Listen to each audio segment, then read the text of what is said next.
자, 이제 우리가 신텍스 스타트업 1강을 시작해 보도록 할 건데, 자, 일단은 신텍스 스타트업 이 강의가 도대체 어떤 강의인지 너무나도 중요한 게 있거든요. 그 얘기를 딱 하나 하고 시작할게요. 자, 이 강의의 목적은 딱 하나예요.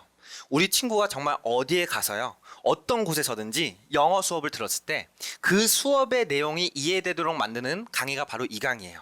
우리 친구가 지금 학교에서 영어 수업을 들을 때 그 수업에 대한 내용을 완벽하게 이해할 수 있어요? 아니면 앉아 있는데 시간을 쓰는데 무슨 말인지 모르겠어요? 보통 그런 친구들이 많죠. 아마 여기 있는 친구들, 저기 있는 친구도요. 분명 학교 수업에서 영어라는 거 과목 일단 열심히 듣고는 싶어. 그리고 앉아서 수업을 들어요. 집중을 해요. 선생님이 말하는 걸 계속 들어요. 그런데도 이해가 안 되는 친구들이 정말 많을 거예요. 그래서 이 강좌의 가장 큰 목표는 뭐냐? 내가 정말로 어디 가서 어떤 영어 수업을 듣든 간에, 혹은요 어떤 책을 펼쳐서 영어 관련된 책 내용들을 딱 읽던 간에요, 그 내용들이 전부 다 이게 이런 내용이구나 이해가 될 수 있는 수준으로 만드는 목적이 바로 이 강의의 목적이라고 생각하면 됩니다. 그래가지고 다른 말로 말하면 결국은 여러분들이 고층 건물 쌓는 거 있죠. 그 고층 건물을 쌓기 전에 정말 튼튼한 기반을 만드는 과정, 그 과정을 하는 거라고 생각하면 돼요. 우리가 실제로 영어 실력에 있어서도 쭉쭉 실력을 올려야 되는데 그 전에 먼저 해야 될 게 뭐냐? 아주 튼튼한 기반을 다지는 거다. 이해됐어요? 그렇기 때문에 우리가 고층 건물 쌓을 때도 생각해 보면은, 높은 건물을 쌓는데 모래성 위에다가, 그냥 모래 위에다가 딱 큰 건물을 쌓는다고 해봐요. 어떻게 될 것 같아요? 금방 무너져요. 혹은 금방 부서져요. 혹은 바람이 부르면 또 금방 어떻게 될 수가 있어요. 하지만 기반이 튼튼하면요, 정말 튼튼하고 잘 잡히고 균형 잡힌 기반이 있으면 그 기반에는 몇 층을 쌓던 간에요, 아무리 높게 올리든 간에 그 고층 건물은 튼튼히 남아있을 겁니다. 정말로 우리는 앞으로 해야 될 건 뭐냐면, 이 강좌를 통해서요 정말 완벽하게 영어의 기초들을 확실히 잡아놓고, 그리고 그 잡아놓은 상태에서 이제는 빠르게 고층 건물을 쌓아서 영어 실력을 쭉쭉 올리는 과정을 우리가 할 거다라고 생각하면 돼요. 이해되셨죠? 그래서 가끔 이제 시간이 흐르면 흐를수록 어떤 친구들이 있냐면요, 이제 이 강좌는 정말 많은 학생들이 들어요. 근데 그 중에서도요, 고등학교 1학년이 들을 수도 있고, 혹은 고등학교 2학년이 들을 수도 있고, 뭐 중학생이 듣는 경우도 있어요. 혹은요 고등학교 3학년이 듣는 경우도 있는데, 이제 학년이 올라가면 올라갈수록 어떤 마음이 드냐면요, 자, 우리 친구 지금 몇 학년이죠? 한 고등학교 2학년이라고 했었나요? 한 고등학교 2학년 정도가 되면은 마음이 좀 불안한 게 있어요, 없어요? 있죠. 왜냐면 이제 곧 있으면 또 수능일 것 같고, 이제 시험 보여야 되는데 빨리 영어 실력은 올려야 될 것 같은데 또 다른 과목도 공부해야 되니까 이게 막상 시간이 또 많은 것 같지도 않단 말이에요. 그럼 그러다 보면 솔직히 말하면 막 이런 기초적인 거 공부하는 게 좀 더 마음이 편할 것 같아. 아니면 이런 거 건너뛰어고 막 있어 보이는 거, 가정법 과거 완료, 막 무슨 도치구문, 분사구문 막 이런 거부터 공부하는 게 좀 더 마음 편할 것 같아요. 보통은 내가 그래도 일단은 좀 기초적인 건 어느 정도 들어본 적이 있으니까 얘는 잠깐 건너뛰고 좀 더 막 어려운 무슨 뭐 구문이라는 거, 막 가정법이라는 거, 뭐 혹은 EBS 교재 이런 거를 공부해야 될 거라는 생각이 분명 들 거란 말이에요. 그래서 그거 관련해서 쌤이 딱 하나만 얘기할게요. 자, 우리 친구가 봤을 때 쌤은요, 영어를 잘할 것 같아요, 못할 것 같아요? 잘하겠죠. 잘하니까 지금 여러분들 앞에서 이렇게 영어를 가르치겠죠. 근데 하지만 쌤도요 영어를 처음부터 잘하진 않았어요. 이제 중학교 거의 1학년, 2학년 때까지만 해도 공부를 아예 안 하고요, 그냥 막 폴랑폴랑 놀면서 아무 걱정도 없었고 아무 생각도 없었고 그냥 태권도 하는 거 얍얍 다니면서 좋아했던 그런 한 소년이었는데, 이제 슬슬 중학교 한 3학년쯤 되니까 머릿속에 좀 더 고민이 생기기 시작하더라고요. 이제 중학교 1학년, 2학년까지만 해도요, 내가 뭐 미래에 뭘 해봐야겠다, 아니면 내 미래가 어떻게 되겠다 이런 걱정을 안 했었는데, 3학년쯤 되니까 머릿속에 내가 나중에 진짜 커서 뭘 하게 될까? 내가 정말 내 미래를 위해서 뭘 해야 될까? 이런 고민들이 생기더라고요. 근데 그 상황 속에서 아무것도 정답이 떠오르는 게 없어. 뭘 해야 될지도 모르겠고 또 막상 뭐가 되고 싶은지도 모르겠으니까요. 그러다 보니까 한 가지 든 생각이, 그러면 일단은 그냥 시간이 낭비되면 아무것도 내가 하는 게 없으니까 뭐라도 하나 공부를 하자라고 생각해 봤어요. 그러면 어떤 과목을 공부하면 일단은 지금 이 상황 속에서 가장 좋을까 생각해 봤을 때 어떤 과목이 떠올리냐면 딱 영어라는 과목이 떠올렸어요. 왜냐면 첫 번째는요, 일단 영어 잘하는 사람 보면 멋있어요, 안 멋있어요? 멋있어요. 멋있는 사람이 되고 싶은 거야. 막 영어를 유창하게 해서 정말 좀 그런 실력 있는 사람이 되고 싶은 생각이 있었고, 두 번째는요, 자, 우리 친구 지금 뭔가 되고 싶다는 꿈이 혹시 있나요? 없죠. 없는 경우가 많은데 쌤 같은 경우에도 뭐가 어떻게 구체적인 직업을 갖고 싶다 혹은 어떤 모습이고 싶다 이런 게 없다 보니까 일단은 영어라도 잘 해놓고 영어 한 과목이라도 정말 파놓으면은 내가 나중에 혹시라도 사업을 하게 되면 이제 그냥 경영에서 국제 경영, 영어까지 접목시켜서 더 큰 범위로 뭔가 확장시켜서 일을 할 수 있을 것 같고, 혹은 뭐 제가 봉사를 좋아해서 뭐 봉사단체에서 일을 하는데 영어까지 잘해. 그럼 이것까지 접목시키면은 국제구호단체에서도 일할 수 있을 것 같고, 뭔가 여러 가지로 영어만 할 줄 알면 내가 할 수 있는 일의 범위가 커질 수 있을 것 같아서 어디서든지 활용이 가능할 것 같은 거예요. 그래서 영어라도 일단 제대로 해야겠다 생각을 해봤고, 그리고 마지막은 솔직히 말하면 현실이었어요. 현실. 우리가 대한민국에서 자라서 이제 대한민국 고등학교를 가고 또 대한민국에서 있는 대학교를 가려면 솔직히 피할 수 없는 게요, 영어 시험이에요. 심지어 대학교를 졸업하고 나도 우리가 뭐 취업을 한다 혹은 뭐 어떤 거를 준비한다 이럴 때도 항상 빠지지 않는 게 무슨 시험이에요? 영어 시험이에요. 많은 친구들이 그 영어 시험에 시달리기 때문에 그러면 미리 영어라도 끝내놔서 이런 거에 있어서 정복을 해놔야겠다 이런 생각이 들어서 딱 중학교 3학년 때부터 영어를 본격적으로 시작을 했습니다. 그래서 다른 과목은 안 했어요. 아무것도 공부하지 않고 영어만 진짜 열심히 시간 투자하고 이 한 과목만 엄청나게 파헤치면은 난 여기에 대해서 전문가가 되겠다 이런 생각이 들었는데요. 실제로 그런 말 많이 듣잖아. 우리가 그냥 뭐 하나에만 정말 열중하고 집중하고 많은 시간을 쏟아부으면은 이 분야에서 성공할 수 있다 이런 말이 있었기 때문에 이제 쌤도 그런 노력을 했어요. 그래서 그때부터 학교에서 쌤이 한 번도 안 해본 노력을 하기 시작합니다. 중학교 3학년 때 맨 앞자리에 앉았어요. 일단 맨 앞자리에 앉는 것부터가 선생님들 침을 다 맞아가면서까지 수업을 듣겠다는 의지예요. 그리고 수업이 있을 때마다 절대 졸지 않아요. 막 졸아갈 것 같아. 막 졸려 이해가 안 되면은 허벅지 꼬집어 가면서 엄청나게 집중해서 수업을 들었어요. 그러면서 학교에서 선생님들이 말하는 그 영어 수업, 영어 과목에 대한 수업들을 하나하나 계속 듣고요. 막 집중했는데 일단 쌤이 중학교 1학년, 2학년 때 공부를 안 했다고 했잖아요. 그러다 보니까 영어 과목에 있어서도 기초가 있었을까요? 없었을까요? 없어가지고 아무리 내가 앉아서 학교 쌤의 수업 내용을 들어도요, 그 수업 내용이 흡수가 돼요? 안 돼요? 안 돼요. 정말로 이해하고 싶고 그 선생님의 말을 이해하고 받아들이고 싶은데 열심히 집중하는데 막 선생님은 뭐라 말하고 있어. 자 얘는요 지금 혼합 가정법이에요. 그리고 여기선 뒤에가 도치가 일어났어요. 얘는요 주어고 조동사고 뒤에 동사원이 왔어요. 막 이런 말을 하는데 뭔 소리인지 모르겠는 거야. 그래도 쌤은 포기하지 않았어요. 무슨 생각을 했냐면 어쨌거나 이렇게 지금 내가 못 알아듣겠어도 계속 시간을 쏟아부으면은 난 해낼 수 있다 이런 생각에 정말 열심히 끝까지 수업을 들었어요. 그러니까 선생님도 되게 좋아하시더라고요. 열심히 듣는다면서 더 열심히 막 수업을 해줬어. 근데 이제 그리고 나서 딱 첫 시험에 나왔어요. 이제 중학교 3학년 때 돼서 딱 이제 처음으로 보는 시험이었는데 그 시험에서 다른 과목들은 시험 준비 하나도 안 했어. 영어만큼은 진짜 열심히 했어요. 그리고 나서 마침내 딱 성적표가 나왔거든요. 엄청난 결과를 받은 거예요. 정말로 와 내가 노력한 만큼의 엄청난 결과가 왔구나 하고 딱 점수를 봤는데 몇 점이었냐면 10점 이 점수가 나온 거예요. 그래서 10점 만점에 10점인가 생각해봤는데 100점 만점에 10점이었어요. 그 기분 알아요? 막 이렇게 성적표를 받았는데 이 성적표를 뚫어져라 쳐다보고 있으면 괜히 혹시라도 점수가 바뀔까 뭔가 안 믿겨서 계속 보는 그 기분? 그거를 막 보면서 되게 절망적이더라고요. 왜? 나는 진짜 이 한 과목을 위해서 되게 열심히 시간을 쏟아부었고 오랫동안 앉아 있었어요. 졸린데 졸려가는 거 참으면서 수업을 들었어요. 선생님이 하는 말 무슨 말인지 몰라도 집중하려고 하고 애를 썼어요. 심지어 다른 거 막 게임하거나 놀고 싶은 거 다 참아가면서까지 정말 열심히 투자했는데 10점밖에 안 나왔다? 엄청나게 절망적이고 충격적인데 여기서 쌤이 딱 알게 된 게 하나예요. 그게 어떤 거냐면 내가 아무리 시간을 쏟아붓는다 한들 내가 아무리 정말로 애써서 막 에너지를 쓰고 집중한다 한들 그 순간에 기초가 안 잡혀 있으면 해당 수업 내용이 이해가 돼야 안 돼요? 안 돼요. 이해가 안 되는 수업을 계속 듣는다고 앉아있으면 내 실력은 올라요? 안 올라요? 안 올라요. 근데 그걸 모르고 무자비하게 시간을 낭비해온 거예요. 무슨 말인지 이해됐어요? 그러니까 쌤이 해주고 싶은 얘기는 결국에는요. 쌤 제가 좀 지금 마음이 급합니다. 지금 제가 뭔가 고등학교 2학년 혹은 3학년이어서 정말로 좀 더 어려운 영어를 지금 공부해야 될 것 같아요. 기초는 지금 몰라도 될 것 같아요. 이런 말을 정말 많이 하는데 그러면 결국은요. 기초 모르는 상태로 영어 공부만 쭉 해나가면 그 기간이 전부 다 낭비가 되고 아무 발전에 도움이 안 되는 시간이 되는 거예요. 왜? 내가 기초가 안 돼서 이해 안 되는데 그냥 앉아있고 시간만 쓰고 에너지만 쓰게 되는 거야. 근데 내 나름은 어때요? 내 나름은 되게 열심히 한 거잖아. 내 나름은 한 번도 안 해본 노력을 한 거잖아요. 그러니까 결국 어떻게 돼요? 막 이해 안 되는 거 시간 쓰고 에너지 썼어. 근데 점수가 또 안 나와? 거기에 절망하고 많은 친구들 또 영어를 포기하고 공부를 하지 않게 돼요. 그래서 그런 것들을 절대로 쌤처럼 똑같이 느끼지 않게 하기 위해서 쌤이 이제 이 신텍스 스타트업 수업을 하는 겁니다. 우리가 지금 잡는 정말 영어의 가장 기초적인 것들 있죠. 이 40강을 통해서 완벽하게 잡을 것들은요.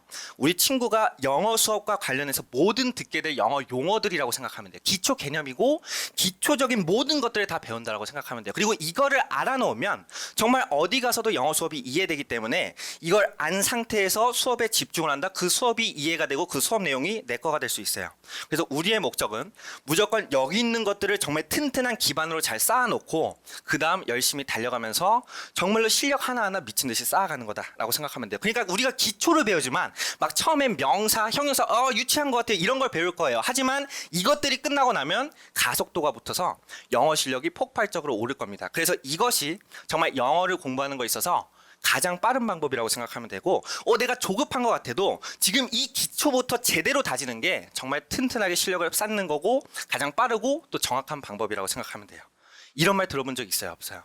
이렇게 우리는 이제 신텍스 스타트업을 시작할 거고 그동안 아무도 이런 식으로 기초에 대해서 중요하게 생각하지도 않고 무작정 그냥 남들 하는 거 보고 남들이 하는 대로 하고 그냥 남들이 이렇게 하는 게 좋을 것 같아라는 걸 따라가다 보니까 영어에 대해서 결국은 포기하게 되는 겁니다. 우리는 오늘부터 정말 영어 고수가 될 거다. 영어 잘하는 사람이 될 거고 그 길을 위해서 기초를 미친 듯이 튼튼하게 쌓을 거다라고 생각하면 됩니다. 준비됐어요? 오케이, 자 그렇게 해서 이제 신텍스 스타트업을 들어갈 건데 우리 막 지피지기 100점 백승이라고 하죠. 적을 알고 나를 알면 어때요? 져요, 이겨요? 박살을 낼 수 있다라고 하잖아요. 그거에 대해서 한 번 더 우리가 좀 생각을 해볼게요. 도대체 우리가 영어라는 걸 공부를 하는데 왜 이렇게 영어가 어려울까?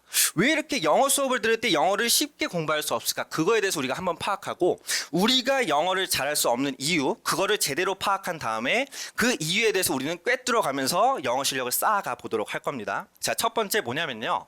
일단은 왜 이렇게 영어를 못해요? 결국은 아까 쌤이 말한 거랑 똑같아요. 자, 여기 한번 봅니다. 영어의 기본 뼈대와 구조를 상실했다는 거예요.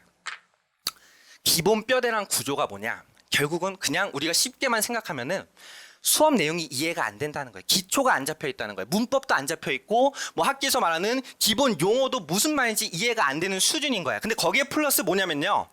어휘력까지 상실이래요. 단어까지 안 외운다는 거예요. 그러니까 영어라는 언어가 어떤 구조를 가지고 있어서 이 모양일 때는 어떻게 해석해야 되는지 규칙도 몰라. 거기에 주어라는 용어는 또 뭔 소리야? 명사는 또 뭐야? 이런 거에 대해서 하나도 모르다 보니까 이거 상실했는데 심지어 단어까지 모르네. 그냥 최악의 상태가 되는 거예요. 그러니까 진짜 쌤이 깜짝 놀란 게 이 두 개가 안 잡혔을 때요. 해석이 완벽하게 나와야 안 나와요? 나올 수가 없잖아. 그러니까 어떤 친구가 있었냐면 진짜 깜짝 놀란 경우가 뭐 예를 들어서 이런 문장이 있었어요. I can see라고 해요. 자, I 해석 어떻게 합니까? 나라고 하죠. can 해석 어떻게 해요? 할 수 있다. see 해석 어떻게 해요? 보다죠. 이거 묶어서 하면 해석 어떻게 해요? 나는 볼 수 있다. 이렇게 해석하죠. 근데 막 진짜 구조 안 잡히고 단어가 안 잡히는 친구들은 해석을 할 때요. 내가 할 수 있는가 보다. 이렇게 해석을 하는 거예요. 쌤 내가 할 수 있는가 보다요. 이렇게 말을 해요. 큰일 난다고. 혹시 또 어떻게 해석을 하냐면 이거는 진짜 충격적이에요. 자, may I help you라고 말을 써볼게요. 자, 이것도 여러분들은 쓸 필요 없습니다. may I help you 이렇게 말을 하면은 이거에 대해서 해석해봤더니 뭐라고 하냐면 may요 5월이에요. 5월 달에 내가 당신을 도와주겠습니다. 이런 식으로 또 해석을 한다고요. 정확한 해석이 나와요, 안 나와요? 안 나와요. 이런 정확한 해석이 안 나오는 상태, 지금 이거 보면서 저게 뭐가 문제지 생각하면 큰일 나는 거예요. 이제 쌤이랑 다 잡아가는 거라고 생각하면 됩니다. 아무튼 확실하게 얘기해주고 싶은 건 내가 지금 기본 뼈대도 제대로 안 잡혀있고 구조도 안 잡혀있고 플러스 단어까지 지금 내가 없는 상태야. 그래서 해석이 완벽하게 이루어지지 않아. 그럼 그 상태에서는 학교 수업 내용 이해할 수 있어요? 없어요? 없어요. 심지어 학교 수업을 빼더라도 내가 수능을 위해서 영어 공부를 한다 하더라도 문장을 해석할 수 있을까요? 없을까요? 없다는 거예요. 그래서 우리는 이것들을 완벽하게 바꾸고 이것들을 완벽하게 고칠 거라고 생각하면 됩니다. 아무튼 만약에 이런 식으로요. 뼈대를 상실하고 어휘력이 상실이 된 이 상태가 계속되면 나중엔 어떤 일까지 일어나냐면 이렇게 두 가지 문장이 나왔을 때 여러분들 책에 다 있거든요. 이 두 개를 보고 서로 같은 게 아니라 다른 거라고 생각할 거예요. 쌤 이건 지금 딱 봐도 다르잖아요 라고 생각할 수 있거든요. 우리 친구가 봤을 때는 여기 있는 이 예시 1번이랑 여기 있는 이 예시 2번이랑 같은 것 같아요? 다른 것 같아요? 누가 봐도 달라 보이죠. 쌤 길이부터가 다른데. 근데 사실상 이 안에 있는 본질은 똑같아. 뭐냐면 우리가 수학으로 치면요. 영어는요. 실제로 딱 총 5가지 패턴이 있어요. 영어라는 언어는 어쨌든 우리가 문장을 해석해야 되잖아요. 그럼 영어 문장은요, 딱 해석될 수 있는 패턴이 5가지 패턴이 있다라고만 생각하면 돼요. 그래서 1번 패턴은 수학으로 치면은 뭐 예를 들어서 덧셈만 있는 거야. 우리가 수학으로 치면 더하기 있으면요, 여기 양쪽에 숫자 있으면 답이 나와요, 안 나와요? 나오죠. 뭐 여기에 5 놓고 여기 10 넣으면 이거는 어쨌든 두 개를 더하기는 합치라는 뜻이니까 15가 나오잖아. 그쵸? 해석 규칙도 똑같아요. 그냥 첫 번째 규칙이 있으면 여기는 뭘 붙여서 해석해, 여기는 달을 붙여서 해석해, 여기는 라고를 붙여서 해석해, 이런 규칙들이 다 있어서 이 5가지 패턴만 우리가 알고 있으면은 실제로요, 단어만 막 조합시켜서 해석을 완벽하게 할 수 있는 거예요. 똑같아요. 그러니까 수학으로 치면 뭐 더하기가 있었던 거죠. 그러면 뭐 더하기 다음에 빼기가 있는 패턴이 뭐 예를 들어서 있는 거예요. 혹은요, 뭐 더하기 다음에 빼기 있고 곱하기 있는 패턴이 있는 거예요. 혹은요, 뭐 더하기 다음에 빼기 있고 곱하기 나누기 패턴이 있는 거예요. 혹은 어떤 거는요, 더하기 빼기 곱하기 이런 패턴이 있는 거예요. 그러니까 이런 식으로 막 내가 숫자만 나오면 어쨌든 계산이 돼서 답이 나올 수 있게 패턴이 되는 게 영어라고 생각하면 돼요. 수학이랑 정말 비슷해요, 이러면은. 근데 이런 걸 알고 있지 못하면요, 얘가 되게 다른 것 같은데 쌤한테는 얘네가 실제로 이 두 개가 똑같아 보여. 봐봐요. 어떤 거냐면, 일단 보기 쉽게 도형으로 쌤이 그려줄게요. 쌤한테 여기 나온 쉬는요, 뭐냐면 동그라미예요. 그리고 여기 있는 is는 어떤 거냐면 세모라고 생각합니다. 세모. 여기 있는 beautiful이라는 건 어떤 거냐면 네모예요. 그러면은 이 동그라미, 세모, 네모 이 규칙의 문장을 해석을 할 때 어떻게 하냐면 얘는 은는을 붙여, 얘는 다로 해석이 끝나면 돼, 얘는 뭐뭐하는 이렇게 해석하면 돼요. 그래서 이 두 개를 묶으면 뭐뭐는 그녀는 아름답다, 아름다운 이단데 묶어서 아름답다, 그녀는 아름답다, 이렇게 해석이 나오는 거예요. 근데 너무 신기한 게 이 규칙이 여기도 똑같이 적용이 된다는 거예요. 내가 뭔가 구조를 알게 되면은 나중에 우리 친구가 어떻게 하게 될 거냐면 여기 있는 아프리카가 동그라미인데 여기 있는 건 필요 없는 건데 지워버리면 되는데, 그리고 여기 있는 거 봤을 때는 이 헤즈가 지금 세모구나. 근데 세모가 여기서부터 또 여기까지 지운 다음에 또 여기 요렇게 이어지네. 얘는 이 두 개가 합쳐져서 세모다 라고 우리가 알게 되는 거야. 심지어 네모는 여기서부터 얘가 네모네. 그러면 각자 해설을 딱 이 동그라미, 세모, 네모 규칙에 맞춰서 단어만 바뀌어진 걸로 해석을 하면 되겠네. 그리고 나머지는 얘도 쓸데없다, 일단 지워보자, 이렇게 하게 된다고요.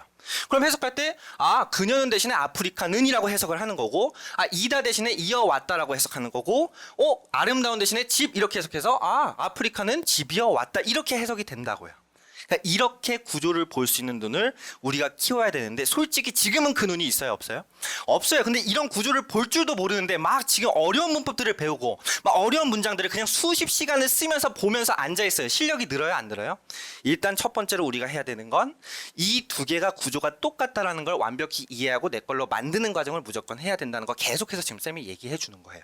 이거를 안 하기 때문에 사람들이 영어를 잘하는 게 쉽다고 느껴요, 어렵다 느껴요? 어렵다 느끼거든요. 이게 되는 순간요, 우리 친구한테 이제 영어라는 과목은 너무나도 쉬운 과목이 될 거예요. 영어라는 과목이 너무나도 자신 있고 오히려 학교에서 영어 수업만 있었으면 좋겠어, 이런 생각을 할 수 있는 과목이 될 겁니다. 됐어요? 그리고 밑에도 한 번 더 보면 똑같아요. 이것도요, 여기 또 뭐 다른 문장이 있는데 얘도 실제로 얘도 필요 없어, 지워버려, 이런 게 나중에 배우게 된다고요. 그리고 나서 뒤에 봐도 얘도 솔직히 말하면 지워버려야 돼, 또 지운다고요. 됐어요? 그리고 나서 여긴 뭐가 있는 거지? 얘도 쭉 한번 우리가 지워보면은 여기도 다 필요 없다, 지워버릴 수 있다고. 됐어요? 결국 뭐야? 메인에 얘가 문장 내에서 세모네. 여기서 우리가 여기서부터 여기까지도 또 세모네. 여기도 또 세모네. 그러니까 얘는 세 개가 합쳐져서 세모네, 이런 것도 보이는 거고, true라는 게 여기선 네모네, 그리고 여기 있는 게 동그라미네, 뭐 이렇게까지 할 수 있다고요. 이런 걸 볼 수 있는 눈을 우리가 기르고, 결국은 해석했던 패턴에서 우리가 단어만 바꿔가면서 해석하는 연습을 하게 되면 나중엔 여러분들이 단어를 외우면 외울수록 해석력이 폭발적으로 늘 거예요. 쌤이 여러분들한테 잡아줄 건 이 두 개가 똑같다는 거, 그리고 이 구조를 볼 수 있는 눈, 그리고 영어에서 가장 필요한 기초적인 용어들을 다 알려줄 거거든요. 그럼 여러분들이 해야 될 건 뭐냐면 스스로 뭐 해야 될까? 이것만큼은 여러분들이 해야 돼. 쌤이 대신해 줄 수가 없어요. 막 이런 구조 같은 건 알려주고 먹여주고 떠먹여주고 삼켜줄 수 있거든요. 우리 친구가 직접 이제 해야 될 건 어떤 걸까요? 공부는 당연히 해야죠. 강의 듣는 것도 공부예요. 그러면서 동시에 또 해야 될 게 뭐가 있죠? 구조 같은 걸 다 익히고 있어. 우리의 문제는 뭐냐면 지금 뼈대와 구조를 모르는 동시에 어휘력을 상실한 거예요. 그러니까 어휘력만큼은 누가 챙겨야 돼요? 스스로 챙겨야 되는 거예요. 단어만큼은요, 쌤이 만약에 강의에서 단어를 알려준다라고 하면 그냥 받아 적고 넘기고 다음날 무시하는 게 아니라 무조건 그 단어는 3번 이상 살펴보세요. 내가 어떤 단어를 봤을 때 친구 여기 love라는 게 있어요. 뜻이 뭐죠? 사랑 혹은 사랑하다 이런 뜻이죠. 이걸 알 수 있는 이유가 뭐예요? 우리가 살면서 그냥 수십 번 러브는 사랑, 러브는 사랑, 러브는 사랑 혹은 수백 번 수천만 번 엄청나게 들어왔기 때문에 러브하면 얘가 무슨 뜻이지? 사랑 이렇게 하지 않고도 사랑이라는 게 바로 나오는 거잖아요. 그쵸? 똑같아요. 근데 여기서 우리가 단어를 모르는 이유는요. 막 이 단어는 뭐지? 여기에 막 지금 파퓰레이션 나왔는데 얘는 뭐지? 이런 걸 모르는 이유는 많이 봤기 때문에 안 봤기 때문에 안 봤기 때문이에요. 그래서 우리 친구가 꼭 책임지고 쌤이 수업 내용에서 알려주는 단어가 있다. 무조건 반복해서 여러 번 보세요. 그럼 반복하다 보면 처음엔 어려워도 그 단어가 내 어휘력이 될 거고 어휘력이 계속 확장되면 확장될수록 정말 친구의 해석력도 엄청나게 늘 겁니다. 됐죠? 그래서 일단은 구조는 쌤이 챙겨준다. 뼈대는 우리가 함께 잡아갈 거다. 가장 중요한 건 어휘는 누가 외운다고요? 여러분들이 무조건 책임지고 외워야 된다라고 생각하면 됩니다. 그래서 이 두 개가 똑같다라는 걸 우리는 계속해서 알게 될 거고 그리고 나서 한 번 더 살펴보면요. 영어 그러면 도대체 이렇게 뼈대 잡고 어휘만 잡으면은 간단한 게 영어였는데 왜 그동안 이렇게 뼈대 잡는 것도 또 어려웠을까? 이것도 또 한마디만 해줄게요. 뭐냐면 우리 친구가 지금 이제 고등학교 2학년을 했었죠. 혹은 뭐 다른 곳에서 학원을 다니거나 공부를 해본 적이 있나요? 보통 영어 수업을 그럼 들을 때 한번 생각해 볼게요. 지금 이제 친구가 한 7등급이라고 했나요? 성적이 7등급, 8등급 정도가 된다 했었는데 영어 수업을 들을 때 학원에서 다녀서 이제 공부를 하면은 그 수업의 내용이 다 이해가 됐었어요? 아니면 어땠어요? 좀 쌤한테 그 수업 들었을 때 상황 한번 얘기해 줘요. 이해가 안 됐었죠, 보통. 그러니까 왜냐면은 7, 8등급 정도 수준이면 솔직히 막 주어, 보어, 목적격 보어 이거 쌤한테 설명할 수 있어요? 그런 게 잘 안 잡혀 있죠. 근데 막 그냥 앉아 있어. 앉아 있는데 막 문법 용어 학습을 들어요. 자, 오늘 투부정사 배운다. 투부정사는 세 가지 용법이 있어. 명사적 용법, 형용사적 용법, 부사적 용법이 있어. 명사적 용법일 땐 주어, 목적어, 보어 그리고 전체 뒤에는 못 들어가고 이 세 가지만 들어가. 이런 식으로 막 말을 해봐. 알아들어요, 못 알아들어요? 앉아 있는데 시간을 쓰는데 뭔 소리인지 모르는 거야. 그러니까 또 이해가 안 되는 거라고요. 근데 많은 친구들이 그냥 그렇게 내가 이게 모르는 거고 이해가 안 되는 건데도 앉아 있다 보면 시간이 지나다 보면 잘하게 되겠지 이 마음을 가지고 계속 있다고. 하지만 결국 올라요, 안 올라요? 안 오른다는 거예요. 그래서 이게 가장 큰 문법이에요. 왜 뼈대를 못 잡아요? 일단은 학교에서 무슨 수업을 하더라도 용어가 이해가 안 되잖아. 여기 주어 찾아봐. 주어의 밑줄고 주어가 뭔데 모르잖아요. 그러니까 우리는요, 일단은 이해될 수 있게 이 문법 용어라는 걸 확실하게 익혀놔야겠구나 생각하면 돼요. 문법 용어를 모르니까 수업 시간에 앉아 있어도 영어 자체를 못 배우게 된다는 거예요. 이해가 안 되는데 어떻게 배워요? 그렇죠? 쌤이 지금부터 우리 친구한테 아랍어를 수업한다고 해요. 친구가 알아듣든 말든 간에 상관없이 야, 네 여기서부터 텐트 치고 거의 3일 동안 쌤이랑 계속해서 아랍어만 공부하는 거 하면서 아랍어로만 계속해서 365일 얘기한다고 생각해봐요. 그럼 아랍어 마스터할 수 있을 것 같아, 없을 것 같아? 몰라요. 일단 기초적인 게 잡히고 나서 그 내가 말하는 내용이 뭔지 이해하고 나서 그때서부터가 이해가 되겠죠. 그러지 않는 한, 기초가 없는 한 아무리 들어도 내 거가 안 된다라고 계속해서 지금 얘기하고 있습니다. 이 부분이 너무 중요하니까 잘 새겨 들으시고 그 다음에 예를 들어서 막 이렇게도 수업을 한대요. 이거는 정말 뭐 약한 예시야. 약한 예시. 뭐야? 막 수업을 하는데 자 얘들아 부사라는 걸 배워볼 거야. 이제 처음 부사를 배운다고 생각해봐요. 부사가 뭔지 몰라. 자, 오늘 우리 부사 배울 거예요 얘기했는데요. 갑자기요. 부사는 뭘 하냐면 동사를 꾸며줘요 이래요. 동사는 뭐지? 부사는 또 뭐 하냐면 형용사를 꾸며줘요. 형용사는 또 뭐지? 자, 그리고 부사는요 다른 부사를 꾸며줘요. 막 이렇게 선생님이 설명을 해요. 부사를 배우러 왔는데 부사도 뭔지도 모르는데 부사가 부사를 꾸며준다고 설명을 해주고 있어. 뭔 소리인지 알아요, 몰라요? 모르는 수업을 계속 들어요. 그러니까 이게 가장 영어 뼈대를 잡기 어렵고 수업을 못 듣게 하는 그러한 수업이라는 겁니다. 이해됐죠? 그래서 결국은요 우리가 해야 되는 건 정말로 영어를 잘하는 방법이 없던 거냐, 아주 중요한 게요 이 강의를 통해서 해나갈 영어의 기본 뼈대를 확립할 거예요. 동시에 기본적인 문법과 용어와 개념을 완벽하게 잡아서 모든 수업의 내용이 이해될 수 있도록, 어떤 수업을 들어도 흡수될 수 있도록 그 상태를 만드는 거라고 생각하면 됩니다. 그래서 자, 첫 번째 해야 되는 거 어떤 거냐, 당연히 기본 문법, 문장의 규칙은 무조건 학습해야겠죠. 영어라는 게 어떤 패턴을 가지고 있는가, 영어라는 것 들이 문장이 어떤 구조로 있을 때 얘네가 어떻게 해석이 되는가, 이런 것들을 완벽하게 우리는 배워 나갈 거예요. 걱정하면 안 돼요. 확실하게 다 끝낼 거다라고 생각하면 돼요. 그리고 동시에 어떤 걸 할 거냐면 영문법 용어를 학습할 거예요. 그놈의 투부정사라는 게 뭔지, 그놈의 막 형용사라는 게, 전명구라는 게 도대체 뭘 가지고 전명구라고 하는 건지 모든 용어들을 다 정리할 건데, 장담하는데 여기서 정리하는 이 과정은요 원래는 우리 친구가 중학교 1학년, 2학년 3학년 때 다 끝냈어야 됐어요. 하지만 중학교 1, 2, 3학년 때 열심히 영어 공부를 했어요, 안 했어요? 만약에 쌤 저 억울해요. 전 열심히 공부하고 학원 다녔거든요. 그럴 수도 있어요. 하지만 정말 기초가 잡힌 상태에서 했다, 안 했다? 안 했어. 그렇기 때문에 지금 우리가 조금은 어떻게 보면 낮은 성적이 있고 기초를 지금 잡으려고 여기 온 거잖아요. 그렇기 때문에 이제는요, 중학교 1학년, 2학년, 3학년 그동안 정리했어야 되는 모든 영문법과 앞으로 고등학교 과정에서 듣게 될 모든 수업의 내용들, 그 수업 내용들을 이해할 수 있게 만드는 모든 용어들을 딱 우리가 40강 안에 완벽하게 정리한다고 생각하면 돼요. 그리고 나서 어떻게 할 거냐? 이게 진짜 좋은 건데, 한국어랑 우리는 비교해 가면서 수업을 할 거야. 솔직히 말해서 내가 정말 아무리 잘하는 게 없어. 나는요 뭐 특기가 따로 없어요, 재능이 따로 없어요 라고 한다 하더라도 우리가 한국에서 태어났으면 뭐만큼은 잘할 수 있어요. 한국어만큼은 잘할 수 있어요. 나 여기서 전 한국어 못해 이런 친구 있어요? 못한다 하더라도 어떤 외국인이 와도 그 외국인보다 잘할 수 있는 게 한국어야. 그래서 우리는 우리 머릿속에 우리가 이미 잘하고 있는 이 한국어라는 걸 완전히 이용해서 그거를 이용해 영어를 공부할 거예요. 그래서 어떤 식으로 공부할 거냐면, 영어라는 건 이런 규칙이 있는데 이 규칙이 실제로 한국어에서는 이런 규칙으로 적용돼서 두 개가 이렇게 바뀌는 규칙이 있어. 이런 것들을 우리가 하나하나 배울 거거든요. 영어를 보고 한국어를 계속해서 비교하면서 엄청나게 쉬운 방식으로 영어를 공부해 나갈 거야. 그럼 장점이 뭐냐면요, 나중에 우리 친구들이 막 학교에서 시험 볼 때 제일 어려워하는 게, 솔직히 말하면 서술형에서 이제 다 맛이 가요. 그렇죠? 객관식은 찍을 수라도 있다. 근데 서술형은 찍을 수 있어요, 없어요? 없어요. 그러다 보니까 이 한글을 쭉 줘놓고 얘를 영어로 쓰시오라고 하면요, 뭐라고 써야 될지 알아요, 몰라요? 이거는 일단 버리는 문제다 이렇게 생각을 하잖아. 근데 우리가 이제 할 수 있는 건 계속 한국어랑 영어를 비교해가면서 공부를 하기 때문에 나중에는 한국어를 보면 영어가 생각나게 할 거예요. 영어를 보면 한국어가 생각나게 할 겁니다. 그렇게 해서 언제든 번역을 할 수 있고, 다시 우리가 영어를 가지고 한국어로 쓰고 한국어를 가지고 영어로 쓸 수 있는 수준이 될 수 있을게 그 규칙을 완벽하게 간파할 거라고 생각하면 돼요. 어디서도 영어를 가르칠 때 한국어를 가지고 수업을 하지 않아요. 영어는 영어로 가르치죠. 그리고 실제로 그런 말도 많잖아.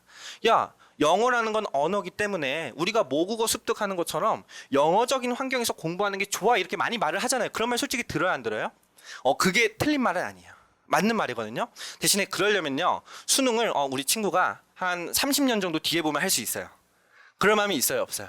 없죠. 내가 진짜 지금 이미 성인은 아니지만 이미 거의 이제 조금 머리가 자라고 이제 좀 내가 굳어 있고 고등학교 한 2학년 혹은 고등학생이 된 상태에서는요, 지금 우리가 아무리 주변 환경을 영어 환경으로 만든다 하더라도요, 그 영어를 모국어처럼 습득하기에는 정말 시간이 많이 걸려요. 하지만 우린 시간이 많아요, 적어요. 적기 때문에 가장 효율적이고 가장 빠른 방법으로 해야 됩니다. 그래서 내가 잘하는 한국어와 비교하면서 영어를 마스터할 거다라고 생각하면 됩니다. 이제 수업 듣다 보면 깜짝 놀랄 거예요. 이게 영어 수업이야? 이거 한국어 수업 아니야? 이런 생각도 들 거예요. 근데 그러다 보면 나중에 이상하게 영어 봤는데 한국어가 떠오르네? 이상하게 한국말 봤는데 영어가 떠오르네? 이 놀라움을 경험하게 될 겁니다. 됐어요. 그래서 이렇게 할 거고, 가장 중요한 거는 여기까지는 쌤이 엄청나게 도와줄 수 있다라고 했어요. 하지만 정말 중요한 거, 기본 어휘력 누가 확장해야 돼요?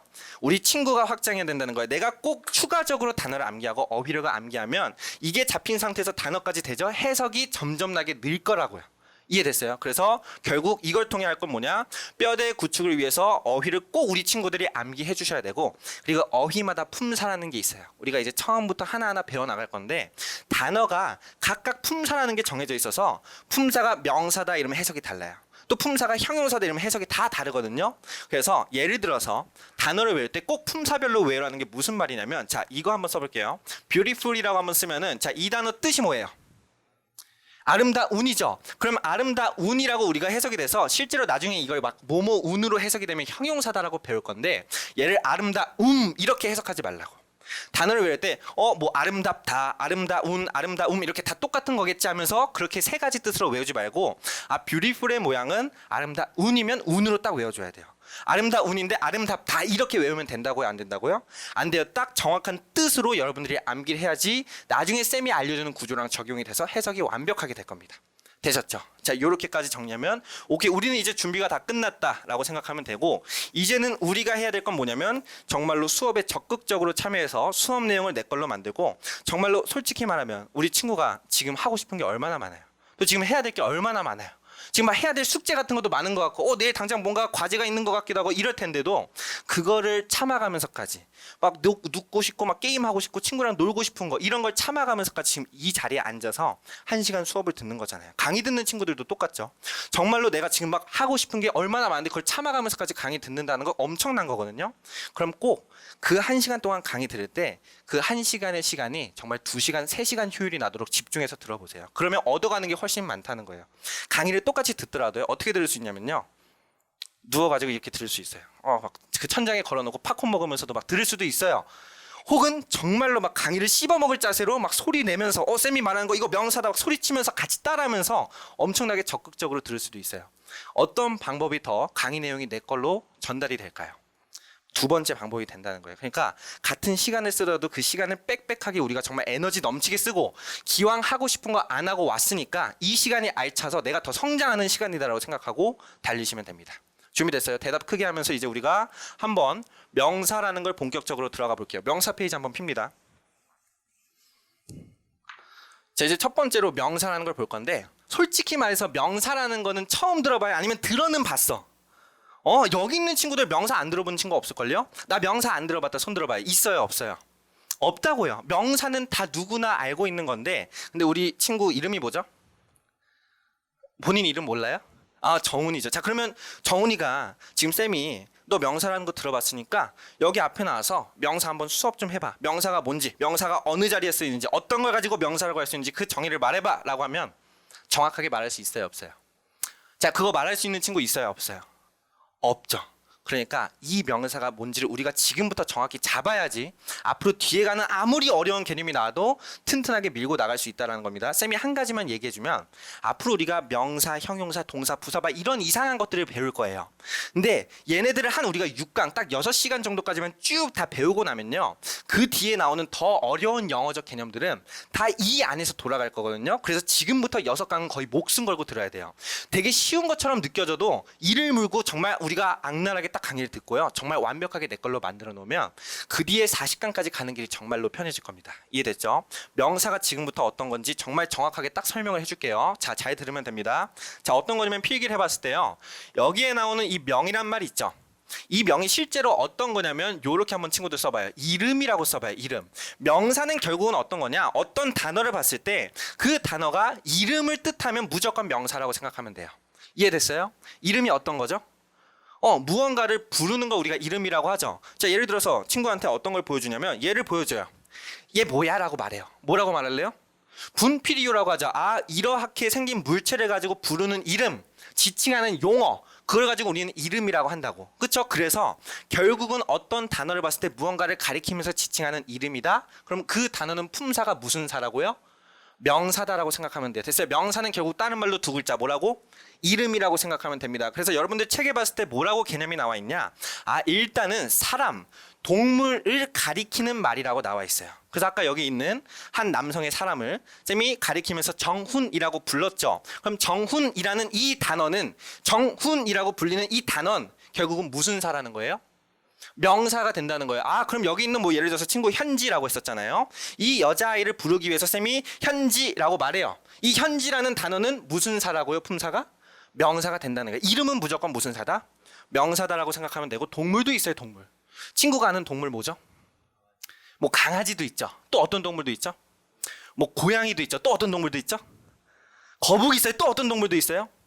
뭐 소 이런 것들 본인이 다 먹고 싶어하는 것들 부르는 거 아니야 지금? 뭐 그런 것들도 있고 막 개미, 할기도 있고요, 코끼리도 있고요, 뭐 바다 사자도 있고 이렇게 어떤 특정 동물들을 부르는 이름 단어들도 결국은 다 전부 다 무슨 사다? 명사다라고 생각하면 돼요. 어려운 거 있어요, 없어요? 여기까지는 간단해요. 근데 계속해서 지금 쌤이 얘기하는 건 뭐야 너무 쉬운데 간단한데 하면서 점점 자세 흐트러지면 안 됩니다. 더 오히려 쉬울수록요 공부 잘하고 내가 정말 성공할 수 있는 비결은 뭐냐면 아는 게 나왔을 때 계속 곱씹으면서 내가 지금 알고 있는 게 맞나 계속 체크업하는 게 정말로 중요해요. 아는 게 나왔을 때 그거를 더 한번 내가 복습차 들어야지 정말로 내 걸로 만들어야지 적극적으로 들어야지 내 거가 된다라고 했었습니다. 자, 잘했어요. 그러면 일단 사람과 동물 이름에 대해서 명사라고 배워봤고 여기 조금 어려운 말이 있어서 쌤이 좀 설명을 해주고 싶은데 유형사물하고 무형사물이라고 있어요. 뭔 소리인지 알겠어 모르겠어? 뭔가 그쵸 뭐 유형사물 무형사물 뭐야 이럴 수 있는데 그래도 우리가 한 가지 아는 건 뭐냐면 여기 있는 사물이라는 건 알아요 몰라요? 알죠? 사물이 어떤 거예요? 생명체가 아닌 거 그걸 가지고 우리가 사물이라고 하죠. 그러니까 뭐 여기는 아까 말했던 분필 사물이 될 수 있는 거예요. 칠판 지우개 사물이 될 수 있어요. 여기 있는 에어컨 사물이 될 수 있어요. 여기 있는 컴퓨터 다 사물이 될 수 있다고요. 근데 형은 어떤 거냐? 형은요 형태라고 생각하면 돼. 유형 유가 있다거든요. 그러니까 형태가 있는 사물. 그러니까 지금 이렇게 분필처럼 잡을 수 있는 건 형태가 있잖아요. 근데 공기 같은 건 형태가 있어요 없어요? 못 잡죠. 보이지 않죠. 그러니까 그런 걸 무형사물, 형태가 없다라고 하는 거야. 그래서 보이는 사물, 잡히는 이러한 형태가 있는 거 유형사물, 그러지 않는 거 무형사물 이렇게 생각하면 돼. 어쨌거나 사람, 동물 이런 생명체뿐만 아니라 사물을 가리켜서 부르는 이름조차도 우리는 무슨 사라고 한다? 명사라고 한다는 거예요. 그러면 이제 더 업그레이드. 자, 여기 이제 추상적 개념이 있거든요. 여기다가 딱 우리가 밑줄 치고 별표를 쳐주세요. 필기하고 있죠. 쌤이 앞으로 필기하라고 할 때는 쌤이 쓰는 색깔과 꼭 여러분들이 일치시켜서 필기해 주는 게 진짜 중요해요. 뭐 예를 들어서 쌤이 빨간 펜을 쓰면 여러분들도 여러분들 색깔만의 펜을 딱 잡아가지고 이한 쌤이 빨간 펜을 쓸 땐 나는 무슨 색 써야지 딱 정해 놓으세요. 그리고 이한 쌤이 흰색 분필로 필기할 땐 난 무슨 색으로 필기하지 딱 정해 놔면 쌤이 다 이 필기하는 게 색깔 다 골라서 필기하는 거거든요. 아무렇게나 안 해요. 그래서 우리 친구들이 나중에 복습할 때 어떤 부분이 중요했고 어떤 부분이 강조가 되었는지 보기 위해서 쌤이 다 필기 색깔을 정해주는 거니까 꼭 색깔대로 필기를 해주시길 바랍니다. 제일 쌤이 하면 안 되는 게 어떤 거냐면 뭐일 것 같아? 필기를 할 때요. 이제 무적의 볼펜이 있어요. 모나미 볼펜 딱 하나 드는 거야.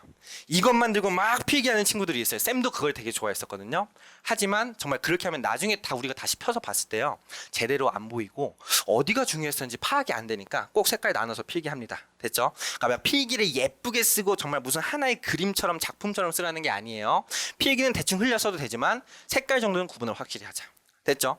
자, 그래서 아무튼 다시 보면은 추상적인 개념을 가리킬 때도 사용하는 말이라는데 추상적이라는 게 혹시 무슨 말이에요? 조금 뭔가 확 잡히지 않죠. 추상적인 게 뭐다? 쌤 추상적인 게 뭐지? 헷갈린다면 그러면 구체적인 거의 반대말이라고 생각하면 돼요. 오케이? 자, 우리 여기 친구 이름이 정훈이었죠. 정훈이 물어봤을 때 축구공은 어떻게 생겼어요? 동그랗게 생겼어요. 또 어떻게 생겼죠? 뭐 또 축구공만의 특징이 있나요? 동그랗기도 하고 잘 굴러가기도 하고 뭐 축구를 좀 안 좋아하나 봐요. 자, 뭐 축구공이라고 하면 자, 우리 현지는 축구공 어떻게 생겼죠? 뭐 보통은 동그랗다고 대답을 많이 할 거예요. 그리고 뭐 이제 검정 색깔 뭐 점이 있기도 하고 무늬가 또 달라요 이렇게 하는데 아무튼 쌤이 축구공을 물어봤을 때는 구체적인 이미지가 머릿속에 떠올려요 안 떠올려요? 축구공은 동그랗고 사람들이 발로 차는 공이고 그리고 뭐 공마다 모양은 다르지만 축구할 때 활용이 되고 이런 식으로 딱딱딱딱딱 개념들이 생각난다고 이런 걸 가지고 우리는 구체적이라고 해요. 오케이? 그럼 봐봐요. 추상적인 건 어떤 거냐? 자, 정훈, 사랑이 뭔가요? 그러니까 사랑이 어떤 거예요? 사랑하면 딱 어떤 이미지가 떠올라요? 축구공처럼 딱 머릿속에 떠오르는 이미지가 있어요? 없어요? 없죠? 자, 우리 지성, 사랑하면 딱 어떤 이미지가 떠오르나요? 그러니까 이게 진짜 대답하기 어려운 거예요. 사랑은 도대체 뭐지? 이렇게 껴안는 게 사랑인가? 이렇게 뽀뽀를 쪽 하는 게 사랑인가? 이렇게 말을 좀 이렇게 젠틀하게 해주는 거 이게 사랑인가? 지그시 바라보는 게 사랑인가? 굉장히 머릿속에 사람마다 다 생각이 다를 거고 어떻게 이렇다라고 구체적으로 명시적으로 표현할 수 없는 게 추상적인 거라고 생각하면 돼. 그런데도 추상적인 개념을 우리가 표현할 때는 이걸 가지고 명사라고 하는 거예요. 내가 어떤 사람을 딱 봤을 때 굉장히 마음이 떨리고 어떻게 이 사람한테 한번 가서 말을 걸고 싶고 막 얼굴이 빨개지고 이런 감정을 표현할 방법이 없으니까 이 감정에 대해서 표현을 우리가 사랑이라고 이름을 짓는 거야. 그러면 아무리 사랑이라는 게 구체적인 물체가 없더라도 추상적인 개념을 가리킨 거라 할지라도 얘도 무슨 사가 된다는 거예요. 명사가 된다는 거예요. 이해됐어요? 그리고 똑같아. 여기서 뭐 예를 들어서 우리가 보람이라고 써봐요. 자, 보람도요. 뭔가 내가 보람은 어떻게 생겼어라고 구체적으로 말할 수 있어 없어? 없단 말이야. 그럼에도 불구하고 내 마음속에 뭔가 내가 어떤 걸 해냈을 때 느껴지는 이 감정을 표현할 방법이 없으니까 이 녀석의 이름을 보람이라고 하자라고 딱 정한 거. 이것도 역시나 무슨 사가 된다? 명사라는 거야. 결국은 한 번 더 정리하면 명사는 어떤 거냐? 사람, 동물, 사물, 그리고 추상적인 개념 어떤 것이든 간에 그거를 가리키는 말, 지칭하는 말, 이름을 가지고 우린 무슨 사라고 해요? 명사라고 해서 그거를 다른 말로는 딱 떨어지는 말이라고 생각하면 됩니다. 어떤 말이요? 딱 떨어지는 말. 우리가 이름 지을 때 딱 떨어지게 짓지. 막 말이 안 끝난 것처럼 안 짓잖아요. 예를 들어서 여기 뭐 친구 이름을 지어야 되는데 너의 이름은 사랑하느니야 이래봐요. 자, 사랑하는 이러면 뭔가 찝찝해 안 찝찝해? 말이 딱 끊어지는 느낌이 있어요 없어요? 없죠. 차라리 뭐 사랑이라고 지으면 괜찮은데 자, 넌 사랑하는 이야 하면 말이 돼야 안 돼요.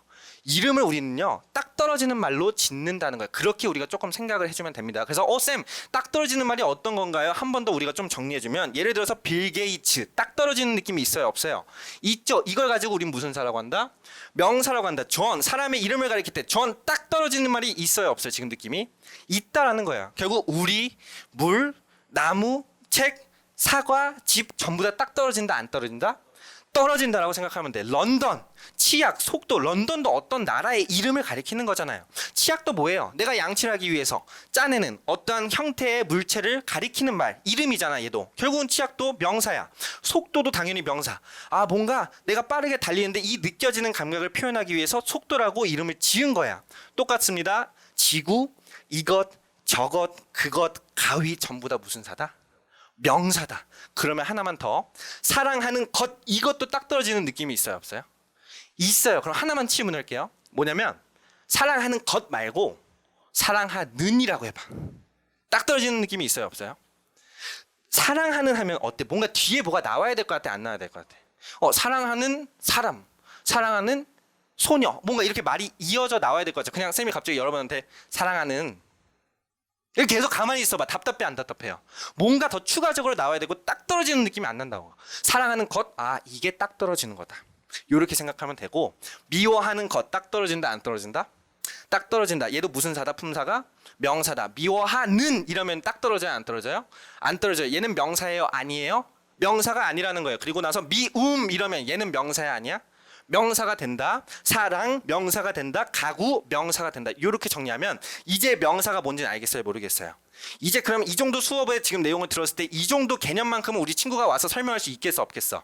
이제는 명사에 대해서 더 이상 개념 설명 들을 필요가 없다는 거예요. 그리고 오히려 문 밖에 나가서 친구들한테 야 명사 뭔지 알려줄게. 친구가 더 설명해 줄 수 있는 수준이 된 거예요. 됐어요? 그럼 이제 우리가 더 기반을 튼튼하게 하기 위해서 이 명사가 도대체 우리 한글 문장 속에서는 어떻게 존재하는지, 그리고 문장 속에서 어떻게 쓰이는지, 그것들을 한번 우리가 이제 찾아보도록 할게요. 준비됐어요? 자, 책 페이지 피는데 어디 피냐면은 우리말로 확인이라고 나와 있는 이 1, 2, 3번 딱 표시를 펴주십니다.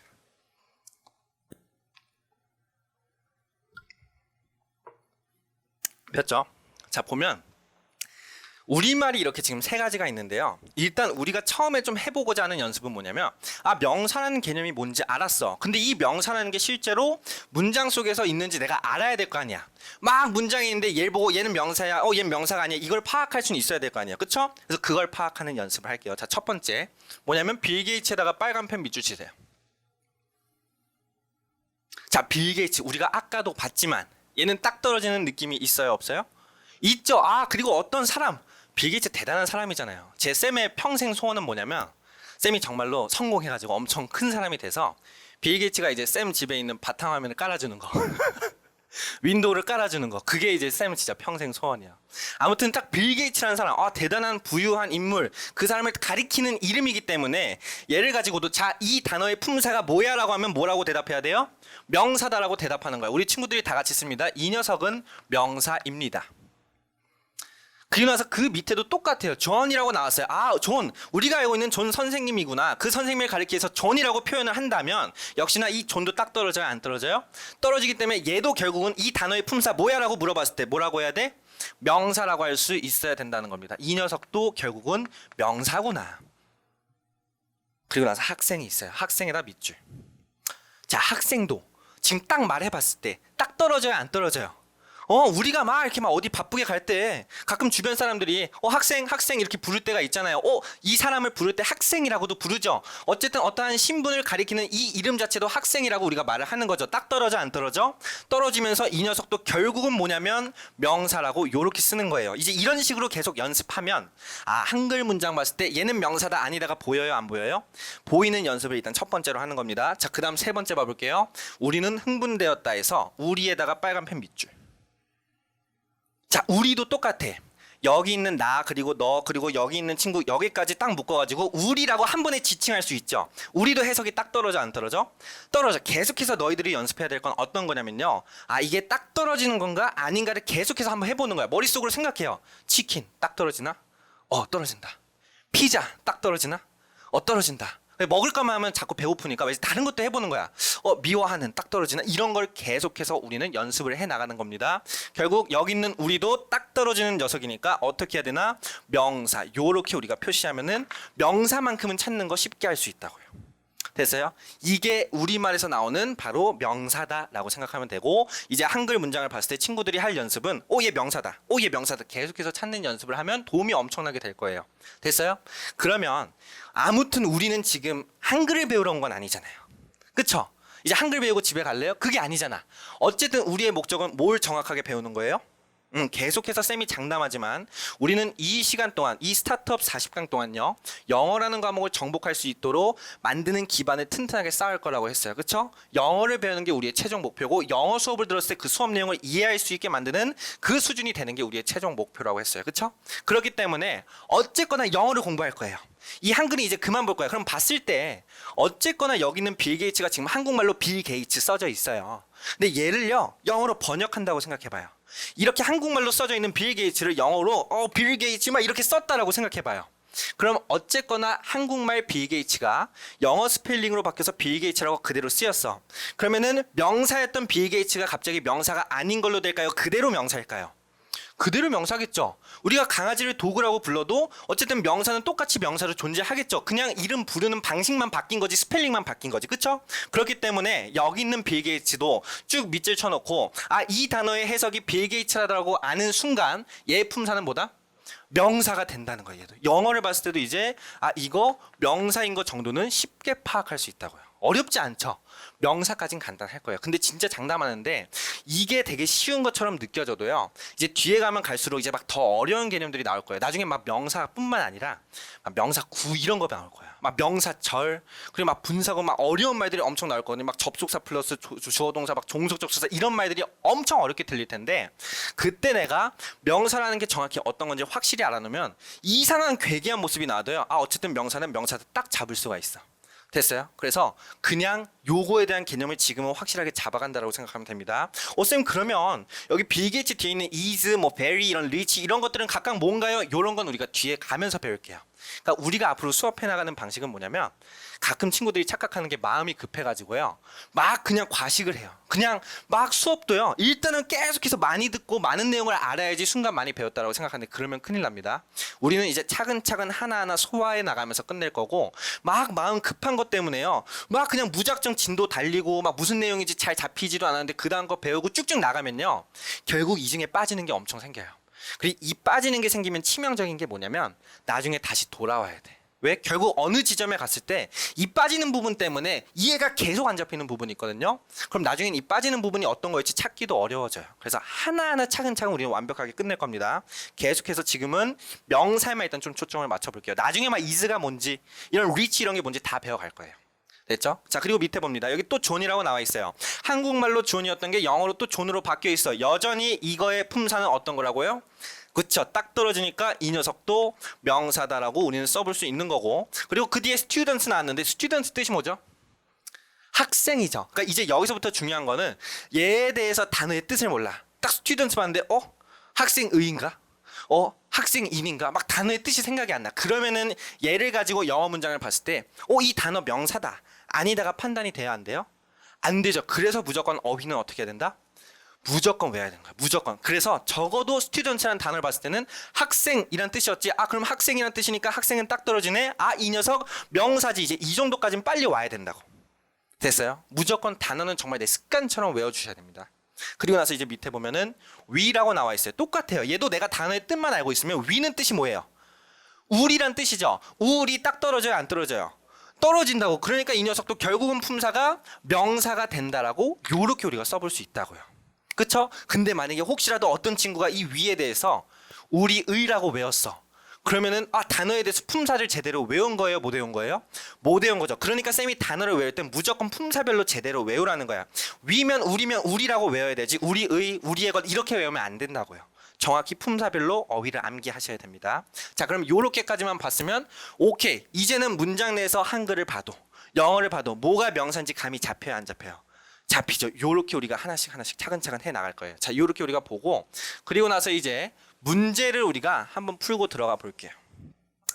문제 푸는 페이지인데 진짜 좋은 게 뭐냐면 우리가 개념 정리하고 문장에 바로 적용하면서 이 배웠던 개념이 문장 속에서 어떻게 적용되지 바로바로 보잖아요. 거기에 끝나는 게 아니라 플러스 뭐가 더 있냐면은 문제까지 풀면서 더 개념을 튼튼하게 쌓아갈 거예요. 이해됐어? 자, 이제 명사가 어떤 건지 우리가 확인해 볼 건데 결국은 딱 떨어지는 게 문장 내에서 명사라고 했었죠. 그렇기 때문에 딱 떨어지게 해석되는 것들이 어떤 건지 지금 우리가 연습하는 과정을 할 거라고 생각하면 됩니다. 자, 잘 봐봐요. 여기 문장 내에서 이것이라고 나와 있어요. 이 문제는 뭐냐면 다음 중 명사를 찾아서 동그라미를 치면 되는 문제야. 그럼 우리는 해석이 어떻게 되는 것만 딱 찾으면 돼요. 딱 떨어지는 것만 찾으면 됩니다. 자, 우리가 한번 친구들 번갈아 가면서 할 건데 한번 대답해 볼게요. 자, 이것 하면 해석이 딱 떨어져요, 안 떨어져요? 딱 떨어지죠. 그럼 이 녀석은 명사라고 할 수 있어, 없어? 있으니까 동그라미 칠까요, 말까요? 오케이, 동그라미 치라고 했으니까 동그라미 치면 된다라고 생각하면 돼요. 자, 그러면 만약에 저건 나왔어. 얘는 딱 떨어져, 안 떨어져? 그럼 얘도 명사라고 볼 수 있어요, 없어요? 오케이, 요 녀석도 명사다라고 생각하면 되겠죠. 자, 그리고 한 번 더 질문합니다. 창백한이라고 나와 있어요. 창백한은 해석이 딱 떨어져, 안 떨어져? 딱 떨어지지가 않죠. 창백한 하면 뭔가 뒤에 나와야 될 것 같아. 창백한 얼굴, 창백한 몰골, 뭔가 이런 말이 나와야 될 것 같죠. 그러니까 얘는 명사라고 볼 수 있다, 없다? 오케이, 없다라고 지워버립니다. 이 녀석 안 된다. 그리고 하나만 질문하면, 그러면 여기서 이제 창백한 대신에 쌤이 말을 좀 바꿔서 창백함이라고 해봐요. 그럼 얘는 해석이 딱 떨어져요, 안 떨어져요? 딱 떨어지죠. 오케이, 그런 식으로 어떤 게 딱 떨어지는 거다, 어떤 게 딱 떨어지지 않는 거다, 계속해서 지금 연습하면 됩니다. 그러면 이제 명사 봤을 때 얘는 무조건 명사다 바로 나올 수 있는 거예요. 자, 그리고 나서 이제 뒤에 봅니다. 어떤 거냐면 빠른이라고 나왔어요. 자, 이제 크게 대답할게요. 빠른 딱 떨어져, 안 떨어져? 안 떨어지죠. 그럼 이 녀석 가지고 명사라고 하면 돼요, 안 돼요? 동그라미 치면 돼, 안 돼? 안 돼, X 표시라고 하는 거야. 하지만 만약에 빠른 것이라고 말을 해요. 그럼 딱 떨어져, 안 떨어져? 딱 떨어진다고요. 그땐 빠른 것 이런 명사가 된다고. 빠름이라고 해도 명사가 돼야 안 돼요? 그래도 명사가 된다고. 뭔지 알겠죠? 예를 들어서 그럼 쌤이 빠르게라고 말을 해요. 빠르게는 딱 떨어지는 느낌이 있어, 없어? 빠르게 하면 빠르게 달리다, 뭔가 이렇게 말을 해야 될 것 같죠? 빠르게는 딱 떨어지지 않는다. 계속 이렇게 감각을 익혀가는 거야. 미워하는 것 동그라미 칠까요, 말까요? 오케이, 얘는 명사 맞습니다. 딱 떨어집니다. 진지한 동그라미 칠까요, 말까요? 자, 치면 안 되겠죠. 그러면 얘를 명사처럼 말하면 어떻게 말할 수 있을 것 같아? 이것까지 해보자. 진지함 이렇게 말하면 된다고요. 자, 어떻게 말하면 된다고? 진지함 이러면 딱 떨어지는 거라고. 혹은 진지한 것, 얘도 딱 떨어져, 안 떨어져? 딱 떨어진다, 이렇게 생각하면 돼. 이제 감이 오죠? 명사가 뭔지 알겠죠? 자, 그리고 나서 예쁜 나왔어요. 동그라미 쳐봐라. 오케이, X 표시라고 하면 됩니다. 자, 잔인한 동그라미 X 표시하면 되겠죠? 자, 잔인함은 명사야, 아니야? 잔인함이라고 하면 명사지만 잔인한은 딱 떨어지지 않네. 속도 봤을 때는 딱 떨어져, 안 떨어져? 딱 떨어집니다. 동그라미 치고요. 치약 동그라미 쳐 알아요? 오케이, 동그라미 칩니다. 자, 지구는요? 오케이, 동그라미. 그것은? 오케이, 동그라미. 우리? 오케이, 동그라미. 자, 그러면 상대적인? 얘는 X. 하나도 안 틀렸어요. 거의 뭐 지금 수준이 꽤 이제 이 정도면은 영어 가르쳐도 되겠다.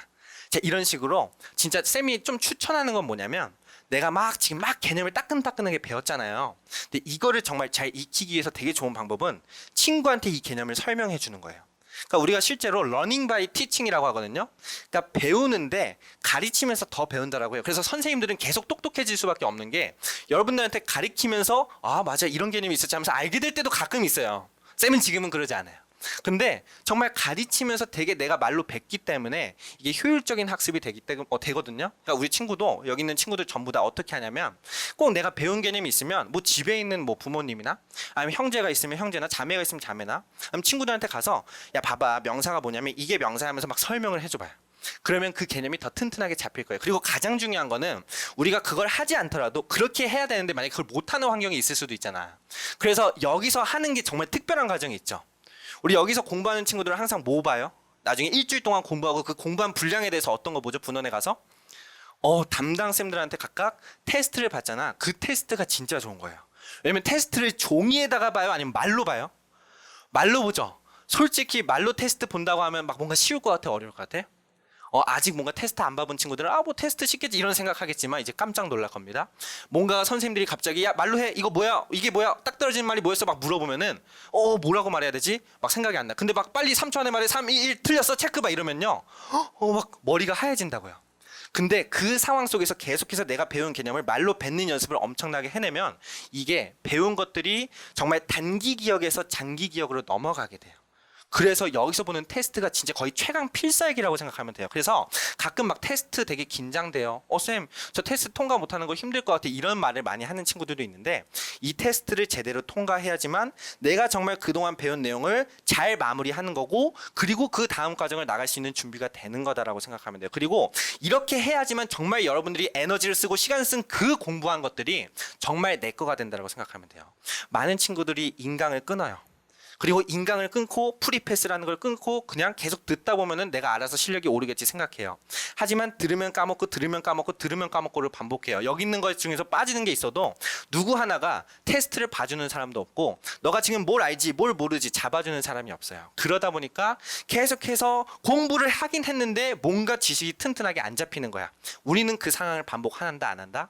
절대 안 하고 한 번 배우면 무조건 내 걸로 완벽하게 만드는 그 과정을 만들 거다라고 생각하면 됩니다. 이해되셨죠? 자, 이렇게 보면 되고 아무튼 상대적인까지만 봤어도 이 녀석도 명사가 아니다. 상대적인 것은 명사다 아니다? 명사다. 이렇게 생각하면 됩니다.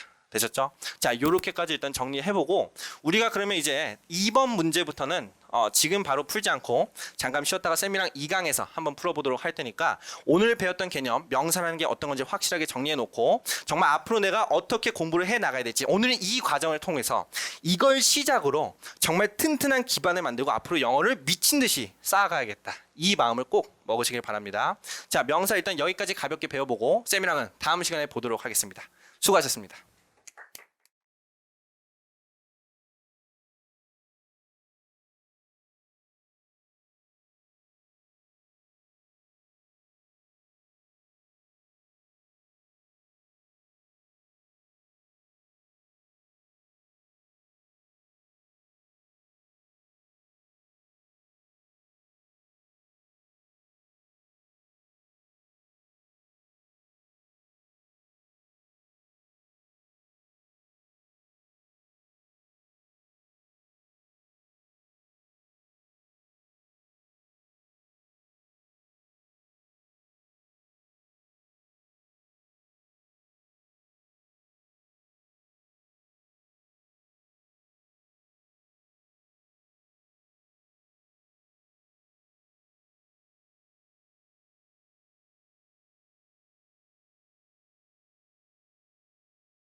자, 이렇게 해서 우리가 신텍스 스타트업 1강을 끝내봤습니다. 이제 우리가 1강 들은 내용에 대해서요, 앞에서 리뷰 강의에 대한 문제를 쫙 다 풀어봤을 겁니다. 이 푼 거에 대해서 이제 우리가 같이 채점하면서 이번 1강을 마무리해 볼 건데요. 항상 우리가 생각해야 될 건 뭐냐면요, 무언가를 할 때 가장 어려운 건 뭐냐면 그거를 시작하는 게 가장 어렵다고 해요. 과감히 시작하지 못하고 항상 내가 이걸 할 수 있을까? 아, 내가 이걸 도전할 수 있을까? 아, 이렇게 되면 잘 하지 못하지 않을까? 이런 걱정들이 많이 쌓일 텐데, 여러분들은 이제 이번 강의를 끝내면서 정말 영어에 있어서 첫 걸음을 뛴 거고, 이제 영어 고수가 되는 길에 있어서 정말 한 걸음 한 걸음 다가가는 길에 왔다라고 생각하면 됩니다. 자, 이렇게 과감하게 첫 도전하는 거 너무나도 고생 많았고, 쌤이랑은 이번에 들은 1강에 대해서 정말 제대로 잘 익혔는지를 확인해보고 이번 강의를 마무리해보도록 하겠습니다. 항상 당부할 건요, 여러분들이 꼭 이 리뷰 테스트에 있어서 쌤과 채점을 할 때는 이미 리뷰 테스트 페이지에 있는 모든 빈칸들이 다 채워진 상태로 와야 돼요. 절대로 여러분들이 하면 안 될 건, 쌤이 채점해줄 때 그때 같이 답을 적으면 안 된다. 미리 내가 답을 다 적어놓고 그 다음 채점을 해야지, 내가 어떤 부분에서 어떤 걸 놓쳤었고 어떤 걸 헷갈려 하는지 한 번 더 점검할 수 있어서요, 정말 완벽한 학습을 여러분들 걸로 만들 수 있습니다. 자, 그럼 쌤이랑은 1강 리뷰에 대해서 한번 확인을 해볼 건데, 자, 우리가 명사에 대해서 한번 간단하게 배워봤어요. 자, 어떤 거였냐면, 명사라는 건 사람, 동물, 그리고 유형사물, 그리고 무형사물 추상적인 개념과 같이 딱 떨어지는 말, 이게 아주 중요하다 했었죠. 이 딱 떨어지는 말을 바로 우리는 명사라고 얘기한다라고 했었습니다. 그래서 사랑, 혹은 남자, 혹은요, 그녀, 이렇게 딱딱 떨어지는 말들, 이걸 가지고 다 명사라고 한다 했었고, 사랑한다, 사랑하는, 이런 거 가지고는 우리가 뭔가 딱 떨어지지 않아, 명사가 아니라고 했었습니다. 그리고 나서 이제 뒤에를 보면 어떤 거냐면, 자, 다음 빈칸에 알맞은 품사를 적으시오 나와서요, 우리가 해볼 거는 쭉 여기에 있는 이 노란 글씨들을 한번 빈칸을 적어볼 거예요. 자, 나왔을 때 빌 게이츠라고 나와 있죠.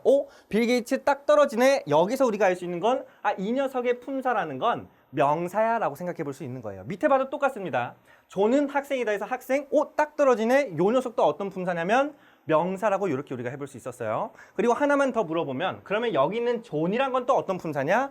존 딱 떨어지니까 이 녀석도 명사다 라고 우리가 생각해 보면 되고, 그리고 나서 이제 3번에서는 우리는 했을 때, 우리라는 요 녀석도 결국은 어떤 거냐면 명사, 이렇게 우리가 생각하면 됩니다. 생각보다요, 아직까지는 되게 간단한데 어렵지 않아, 정말 내 걸로 소화시킬 수 있어, 이 느낌으로 계속해서 여러분들이 공부해 주시면 되고, 지금 여기서 쉽다고 해서 뭐야 대충 공부하고 뭔가 집중하지 않고 이러는 순간요, 여러분 공부 페이스가 흐트러질 수 있습니다. 하나하나 채점하면서 계속해서 내가 아는 내용이 나올 때요, 오히려 더 적극적으로 열심히 임해 주시고, 그 다음 여기서 제대로 잡아놔야지 그 다음 강 갈수록 여러분들이 더 편하게, 어렵지 않게 계속 이 쉬운 자세 그대로 공부할 수 있으니까요, 계속 이 부분 참고해 주시길 바라고, 이제 뒤에 보면 영어로 나와 있어요. 그러니까 한글에서 영어로 바뀌었다 해서 막 더 어려워질 게 아니라 했었어. 어쨌든 빌 게이츠가 영어로 빌 게이츠로 바뀌어도 똑같은 품사는 유지돼서 빌 게이츠, 이 녀석 딱 떨어지네, 명사고, 스튜던트, 학생 딱 떨어지네, 명사다. 이렇게 우리가 생각하면 된다 했습니다. 어려울 게 전혀 없었고, 그리고 나서 이 녀석도 영어로 WE 이렇게 나와 있지만 해석을 해놓고 나면 우리라고 딱 떨어지는 녀석이어서